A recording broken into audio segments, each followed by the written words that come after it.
Issa Abdelmahmoud. Oui, merci, Monsieur le Président.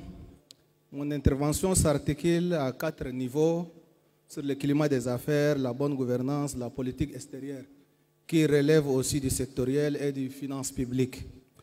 Par rapport au climat des affaires, les paiements de condamnation judiciaire sont devenus un critère d'appréciation pour les agences de notation qui notent les pays dans le cadre du climat des affaires. Donc il faudrait compléter une recommandation paiement de condamnation judiciaire. Quand l'État est condamné, il faudrait qu'il respecte la condamnation.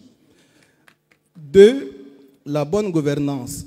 Dans le document de Codni, il a été préconisé, dans même des rapports, la suppression de l'IGE et l'érection de la Cour de compte, de la Chambre de compte en Cour de compte comme elle était avant. Je le rappelle à la salle que la Cour de compte et l'Inspection générale d'État cohabitent dans 32 pays africains. Elles ne sont pas à être juxtaposées. Les deux peuvent exister ensemble. La Cour de compte, c'est une juridiction qui juge les comptes des comptables publics.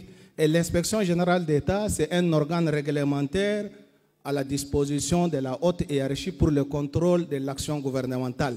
L'IGE, depuis sa création en 2015 et son fonctionnement en 2016, a fait un recouvrement de 300 milliards. Elle est devenue la 3e régie après les impôts et les douanes. Elle a dévancé même les domaines. Imaginez cet argent extra-budgétaire, on pourrait les mettre dans un compte séquestre et à la fin de l'année, comme il y a des dépenses extra-budgétaires qui viennent des provinces, qui n'ont pas de délégation de crédit ni des AD, c'est-à-dire les autorisations de dépenses, on pourrait éponger ces dépenses avec ces fonds. Par rapport aux relations extérieures, moi, je suis d'avis que les uns et les autres parlent de notre partenaire stratégique, la France. Mais j'aimerais dire que j'ai une autre analyse. Si moi, on me donne un marché, je ne l'exécute pas. La route que j'ai faite en une année, la route est dégradée.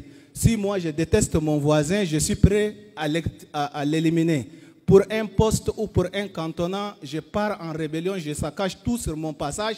C'est notre responsabilité. Il ne faut pas fuir notre responsabilité.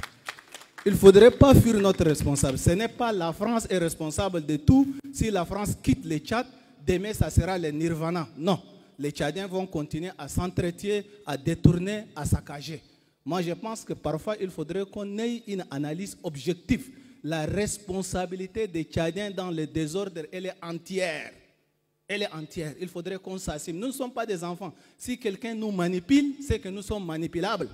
Il faudrait qu'on soit intelligent et mature. Par rapport aux finances publiques, la TVA par exemple,